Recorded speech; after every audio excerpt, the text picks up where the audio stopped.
welcome to Noble Character Crafts. My name is Amy and I'm coming to you from eastern Nebraska where I live with my husband and our 5 children. A huge welcome to any new or returning viewers. Thank you so much for joining me today. I hope that you really enjoy this episode. This is a channel all about my crafty life and today I just have knitting to share with you all. You can find me online on Instagram and Etsy at Noble Character Crafts. And you can get in contact with me through my email at noblecharactercrafts@yahoo.com. I will have links to the places that you can find me in the description box below, as well as the show notes for this episode. I'm hosting a year-long make-along on Instagram called the Make 9 2021 Mal, and that's for you to join in the Make 9 challenge. I will have details about that make-along in the description box below, so if you haven't heard about it yet, please feel free to check out the description in the box below and you can find out more about it, but it's not too late to join in, so please don't hesitate to join in if you haven't yet. I am so excited that I was able to finish my friend Tina's Vertices Unite shawl that I was knitting for her, and I am in love with it. I love it so much and I'm so excited to gift it to her. I know she's gonna love it too. So I was on the last section, last time I recorded an episode, and so I didn't have a ton left to do. I just needed to finish up the 6th section, which is the last section, and then do the I-cord border around it. But I love wearing it like this mostly, and I'll kind of show you how I put it on this way, but I'll take it off so that you can see it in its entirety. It's very big, which I know Tina's gonna love because she is, or we're basically the same size. I'm pretty sure we're the same height and build and everything. So she likes big shawls just like me because it's so much easier to wear them. But this is that was the last section that I was on last time I recorded. It started over on this end. So this section here is the section number 1, and it's striped with this burnt orange color and a gray color. And all of the yarns that I used are my own hand-dyed yarns on a 70% merino wool and 30% silk single ply base. So these 2 colors, I used to sell my hand-dyed yarn, but I don't anymore. These 2 colors I did sell in my shop, and they were called Enriched, was the dark brownie gold or brownie orange color, burnt orange color. And then the gray was called Iron. So that was section 1, which was the biggest and most time-consuming section, I think. Section 2 went pretty quickly. It was also striped with a bear yarn, and then a yarn that it was kind of a one-of-a-kind colorway, but it's a tan color with speckles, and I'll show that to you in another section because it's all by itself in a different section. Here's section 3. It's just this one colorway, which is also, I did have a shop update, I don't know, a month or 2 ago, and this was one of the colorways that I had in that shop update, but that was just kind of a one-time shop update of my yarn because I was trying to get rid of some of my stash. So it's not going to be a regular thing that I continue to dye yarn, at least in the foreseeable future. But anyway, that was one of the colorways that I sold in that update, and I called it Upright. Then I overdyed a skein of the Upright colorway to make that colorway I was just mentioning that was in section 2. So I just overdyed it with more of a tan color. So this was section 4. That was super fast. I did that in just one day. Section 5 was the bear yarn and the gray striped together. And then section 6 is this burnt orange all by itself. And that last time I recorded, I don't know how far I was. I took out the progress keeper that I had in there when I blocked it, but I'm not sure how far I was into section 6 when I last recorded. But it seems like it took a long time for me to finish up section 6. I was just so anxious to get it done, to get it finished. And then the I-cord border, actually I thought that was going to take me a super long time, but I was able to get that done in about a 24-hour span, which I was super happy with. And that was also done with that tan colored overdyed one, the one that's in this section. But that is just such a nice finish to the shawl to have that I-cord border all the way around it. So I'm so happy with this. It's super long. If I wear it over my shoulders, it hangs way past my knees, and I'm 5'10", so it's very long, but I know Tina is going to like that. She has said several times that she loves big shawls. So you can just play around with it so much when you have a big shawl. I mean, you can just play around with how you wear it so much. And I just love how the different sections kind of show up. No matter, it seems like no matter which way I style it, you can see all of the 6 sections basically, no matter how you wear it. So that's fun. I like it like this. And it's so big, it just stays nicely. I love wearing shawls, I think like in the hap style. Is that how it's called? No, wrong way. You put it over your shoulders and then crisscross the front and then tie it around the back. And then you can kind of tuck these tail ends into your waist, like up around the front, around your waist to hide them. But then it's almost like a sweater that way, kind of, or like a cardigan. I think it's really, you don't have a lot of range of arm motion wearing it this way because it kind of snugs you in, but it's so cozy to wear it like that. And it's just, I just love wearing bigger shawls like that. I think it's so cozy. It looks cool, I think. Anyway, and then the other way like I was wearing it, and I think my favorite way to wear it probably is, actually I'm going to leave that way. This section 6 here is kind of the longer end because it's kind of an asymmetrical triangle shape. So I start with that one over the shoulder here and then wrap this around and bring this side over. And then I like to kind of adjust it here. I like to have this stripy section showing. And then tie these 2 ends into like a knot up here on this side. So it kind of hangs like that. I think it looks cool that way. And then it doesn't move or shift around at all. I want the right side to show here, so I like to play with it so that the right side of those stripes shows. Kind of like that. Yeah. So I only used, I wrote down, I was really careful with measuring the yarn for this because I had a feeling that I was going to have quite a lot of yarn left over, and I did.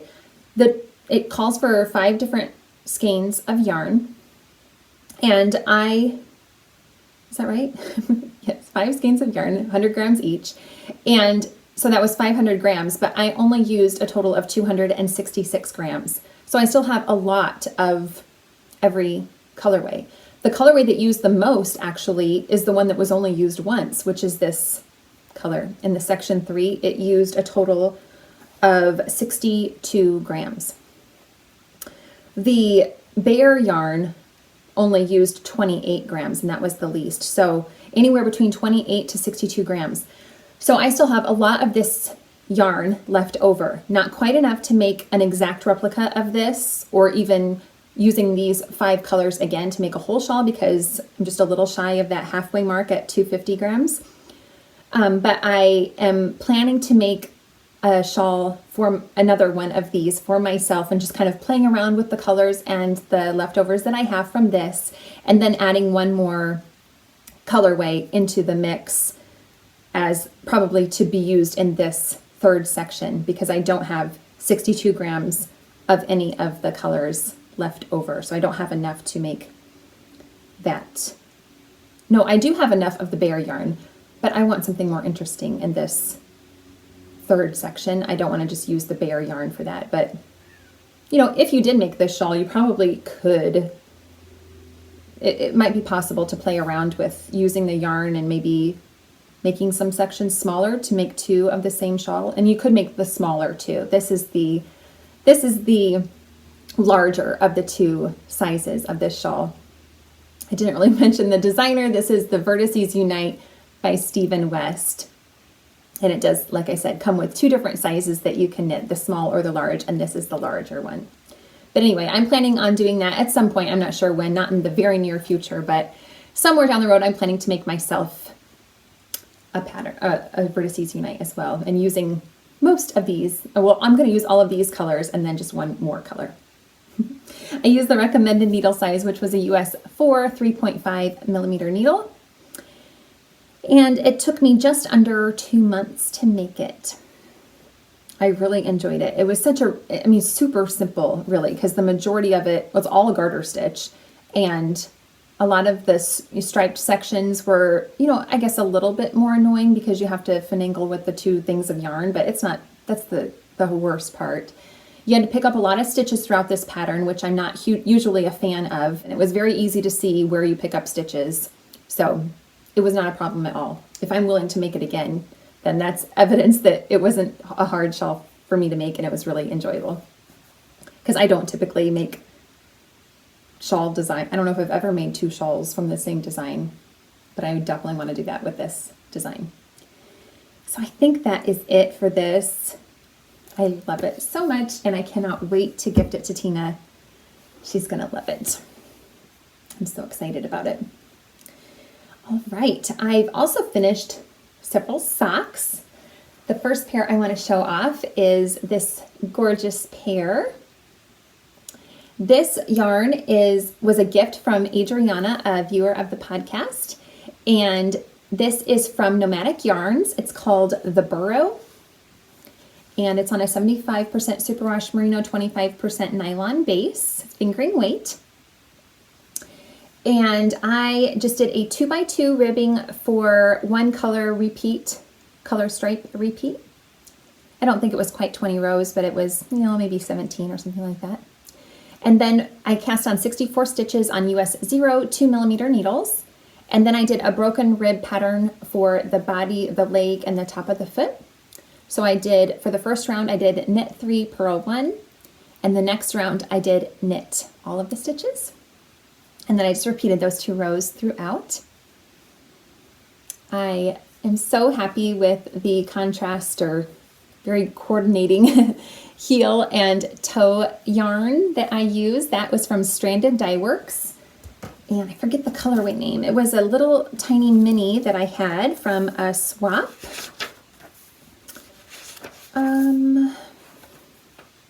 It was called Paint Box number 53. And I'm just so thrilled with how those colors coordinated with the stripes and the Nomadic Yarns yarn. So I just love how these turned out so much. I did a slip stitch, a heel flap, and gusset on these. And then on the ball of the foot, I added a slip stitch detail. So for that, I just do one row of slip 1, knit 1 across the sole, just the sole of the foot. And then the next round, I just knit across. And I repeat those 2 rounds for the ball of the foot. I typically do an 80 round foot. I knit for about 50 rounds, including the gusset decreases for the foot before I start the slip stitch detail for the ball of my foot. So it gives me about 30 rounds. I went a little bit longer on these just because I always try on my socks before I decrease for the toe. And they were just, it seemed like they were a little bit short yet when I got to that 80 round mark. So I think these are about 87 rounds for the foot. But anyway, I just do a rounded toe. I follow the pattern from Kay's, of the Crazy Sock Lady. I follow her heel and toe patterns whenever I make socks nowadays, unless I'm following a different pattern. But if I'm just making a no patterned sock like these where I didn't follow a specific pattern, I just use her notes or her directions for the heel flap and the toes. So it's a rounded toe, and then I used the Kitchener stitch to close them up. I'm so happy with these, and I'm super excited to start wearing them. I love them so much. Then I just have one of these on a sock blocker because I actually have another pair of socks to show you guys, and I only have 2 pairs of sock blockers, so I just thought it'd be easier just to put one on here. So last time I recorded, I can't remember where I was. I have no idea. Oh well, it doesn't really matter. I was working on these though, I know. I had knit a pair of Scrappy Autumnal socks for Tina that I gave to her for her birthday. I showed those off on the last episode.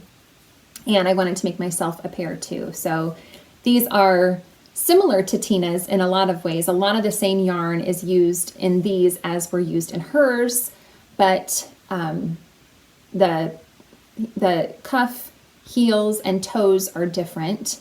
That is my fine gold colorway that I dyed. And then a lot of the same colors that are used throughout the sock are similar or the same as what are in Tina's socks. For these, I did a 1x1 ribbing. Again, cast on 64 stitches, US 0 2mm needles. I've been loving using those in the last few socks I've made, and I think I'll continue using them because it just gives me a really nice tight gauge. Again, a heel, slip stitch heel flap and gusset, rounded toe. Did the same thing for the slip stitch detail on the ball of the foot, and that's just to hopefully prevent me from getting holes as quickly in the ball of my socks. So they're both matching exactly. I just had little scraps of yarn, and I would just, if I had one ball of yarn, I would just count how many rounds, I would wrap it around my fingers and I'd count, you know, like I'll do a 30, I do it, roll around my fingers 30 times, say, and then I do the other side for 30 times. And then I just continue to do that until they were matching balls so that I would know that I'd have split my yarn exactly so they could be matching, because that's my favorite, is when my socks match. So that is a pair that I'm also very, very excited to wear those. And then I had mentioned that I had already set aside some Christmassy yarn to make another pair of Scrappy socks. And I finished them. I love these so much. I'm so excited about these. I think they are so fun and cool. So I do have two done because I make my socks 2 at a time. So I always get them done at the same time, which I love. Anyway, aren't they great? I'm so excited about these. I just love the bright lime green and the minty colors that I put in there. I just think they're so fun and like whimsical looking. I love them. Okay, so on these, again, 64 stitches. I did a 2x2 ribbing for these for 20 rounds. I think I've heard a lot of people lately say that they really prefer a 1x1 ribbing, but I think I prefer the 2x2 if I had to choose. I just think these look so classic and like cozier almost. I mean, I do both, obviously. I change it out sometimes, a lot of times, but if I had to choose, I think I'd choose the 2x2 just as my preference, but either is great. Anyway, these are exactly the same. I didn't mention for my Scrappy socks I've been making lately, for weaving in the ends, I've just been leaving the tails and going in at the end and weaving them all in. And I've just found that when I've tried the cleft weave method, I've tried the Russian join method, and I love the Russian join method. If you've watched before, I use that joining method a lot, especially in crocheted blankets and things like that. But I found that in my socks, when I've done those methods, that tails end up popping out. I have just been, you know, sewing in the ends when I'm all done, and it does, you know, it is a little time consuming, especially with these. There was a lot of little tiny scraps. As you can see, the stripes are very much mismatched. I just used up all of my little tiny scraps that I had. This one green stripe was just enough to make one exact stripe on both socks. So it was just a tiny, tiny piece. But I love them so much. I'm so excited about these. They're so cute. So I've really gotten quite a good collection of Christmassy socks. I've made this is my 5th pair of Christmassy socks that I've made this year. So that's exciting. So I've never had any Christmas socks before. So yeah, I'm super excited to have some for this upcoming Christmas season. All right, so those are all of my finished objects. I only have 2 works in progress, and this one is barely a work in progress. It's being held in this cute chicken bag that I received as a gift from the Bead Sisters podcast, and it's also has this little cute pouch that I received from Krista of Sweet Mountain Yarns. And in here is a pair of socks that I have just casted on. I haven't even knit one round. And I'm having a lot of trouble with my yarn. No, it's going to be fine. It's just a tangled mess right now. I am having to, okay, knitting two at a time socks can be kind of a tangly mess sometimes, but it's not normally this tangly. Anyway, I'm winding this skein of yarn into a ball because of this. I tried to pull the yarn out of the middle of the skein and this is what happened. So I need to detangle this. So that's my trouble right now. So you can see I've just cast on and I've only gone halfway around. Anyway, it'll be all right, but I just need to sort that out. Okay, so these are going to be a pair of socks for my youngest son, Everett, who's 8. And I received this yarn as a gift from Heidi, a podcast viewer, I think back in May or something like that this year. And I had intended to knit Everett a pair of socks quickly after I received this yarn, and I just kept putting it off. Anyway, I'm planning on making him a shorty pair of socks with this yarn. It is Regia 4-ply in the Castaway colorway. It's color number 2054. And she just sent this to me as a gift after I made another pair of socks for Everett, and he loves the color red. And I had mentioned that I didn't have any solid red yarn to make him socks in, and she had this on hand and she was willing to send it to me. So that was so sweet of her. So thanks again, Heidi, for your generous gift. I'm so grateful for it.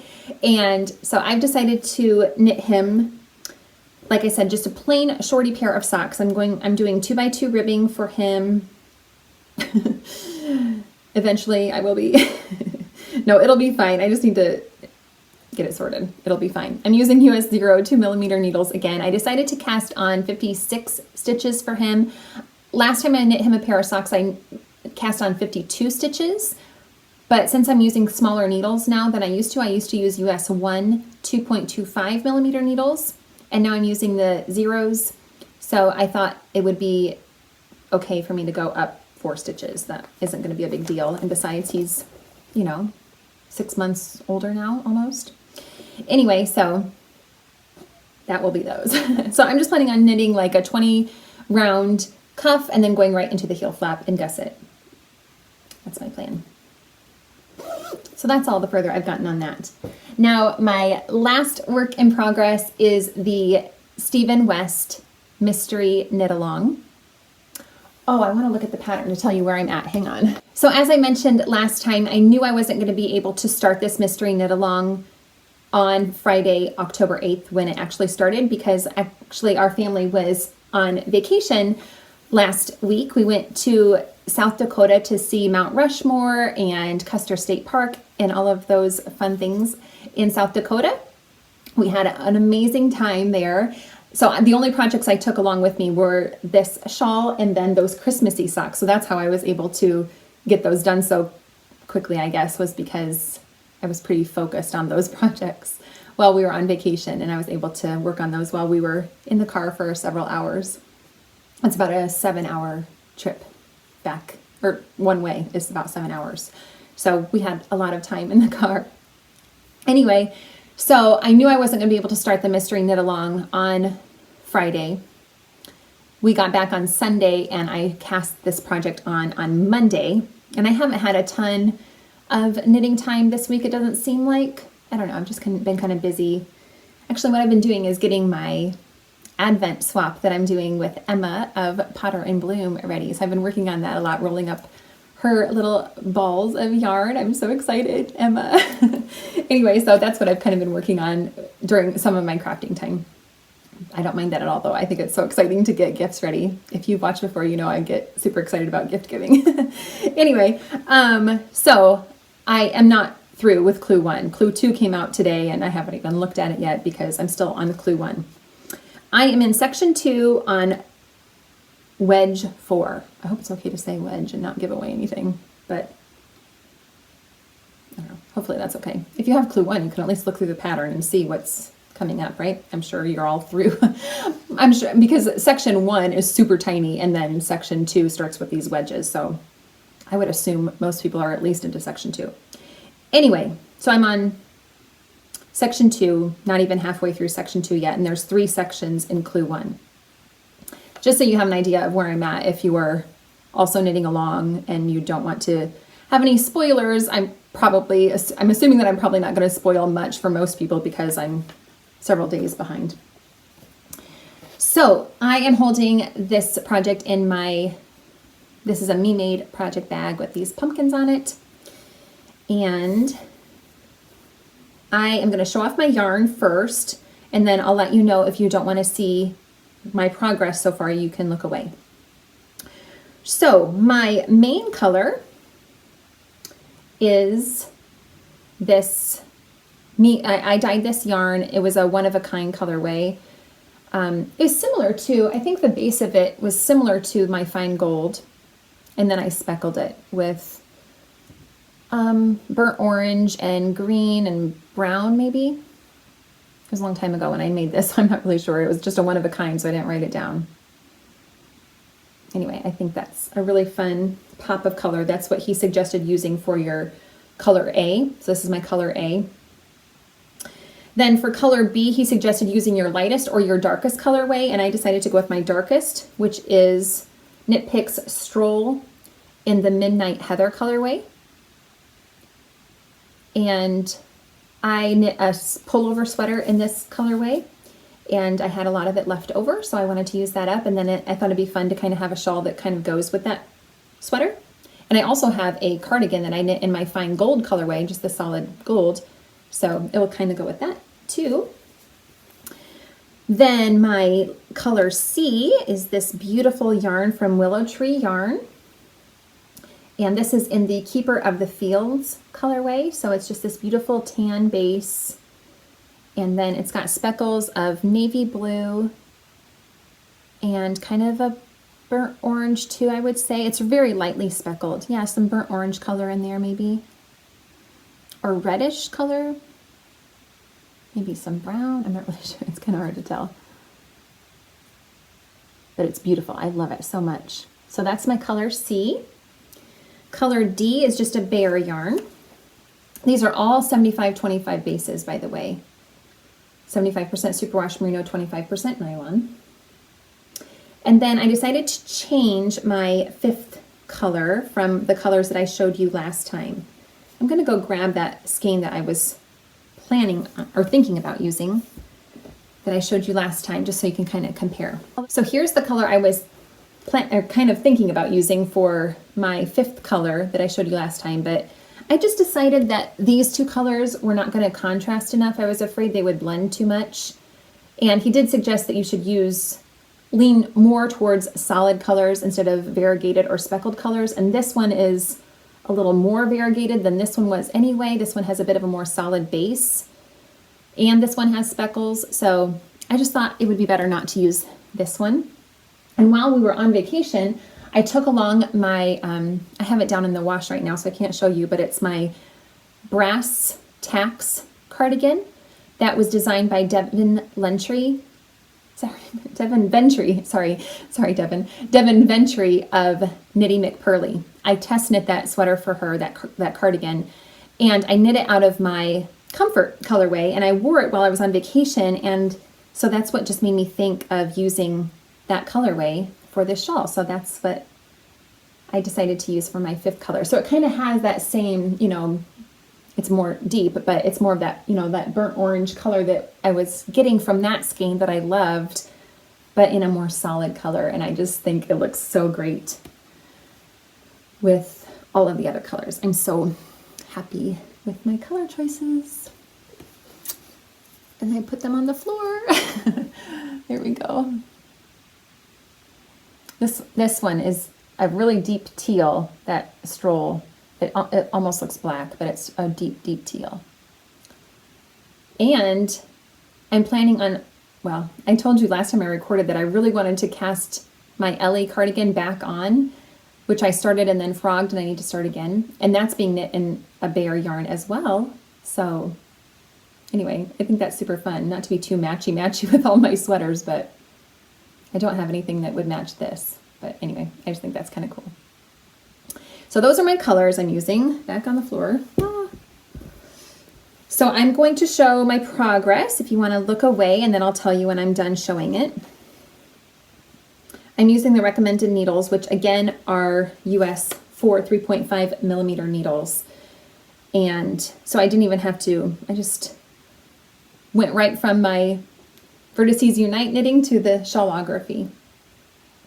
So here is my progress so far. So this little section right here is section 1. And now here is section 2. Wait. Goes like this, I guess. So this was the first part of section 2. And I'm working along like this. But you can see all 5 colors so far. And it's looking really cool. And that's upside down, I guess. It'll probably be like this when it's done. But of course, I don't know. He could totally throw us off and this could be the bottom. I don't know. Anyway, I'm assuming this is the top part of it. But it's looking really cool so far. So, yeah, I'm very excited about it. I had almost made it without getting any spoilers for how Clue 1 is knit. And then I was watching Kay of the Crazy Sock Lady, her latest podcast, and she had mentioned that she, oh, I've put it away if you want to look back. I won't show it anymore. She had mentioned that if she was trying to stay off of Instagram, not to get any spoilers too, because sometimes when you go onto Instagram, it'll show you the second photo, and I'd never noticed that before. Like if somebody has a, you know, you're supposed to put on a, if you post a picture about the mystery knit along, you're supposed to put up a photo that does not show anything, like just your yarn or something like that first. And then for your second photo, you could put up your progress so that there won't be any spoilers. And Kate had mentioned that she was trying to stay off of Instagram because sometimes that second photo will come up without even scrolling through the post. And I never noticed that before, but sure enough, it happened to me. Ah. So I was like, oh, well, I saw this picture when I went onto Instagram and I was like, what is that? And I was like, oh, that looks familiar. I was like, shoot. But it's okay. It's just a little, I mean, I can already kind of get an idea of what it's going to look like anyway from knitting this section, so it's okay. These are the only 2 works in progress that I have on the needles right now, so I'm really hopeful that I'll be able to keep up with the clues now, maybe. We'll see. It might be kind of difficult even if I only had 1 work in progress, but I really wanted to have another pair of socks to work on that would be mindless in case I needed a mindless project to work on. So yeah, I'm hoping that I'll be able to kind of keep up with the clues. But like I said, I really do want to get that LA cardigan cast on again, but it's also a project that needs a lot of attention. I'm wondering if maybe this shawl will eventually get to the point where it doesn't need quite as much attention. You know, once it gets bigger and you're getting into those long rows, I would assume that maybe it'll be a little bit more mindless. Maybe. We'll see. So I might try to cast that LA cardigan back on. Well, I'm going to try to cast it back on as soon as possible. I just don't know how soon that will be. But I think that is all that I have to share with you all today. Thank you so much for joining me. I hope that you really enjoyed this episode. If you did, please feel free to give me a thumbs up and subscribe to this channel. If you haven't already, I would appreciate that so much. I hope you all are doing really well. Take care. Bye-bye.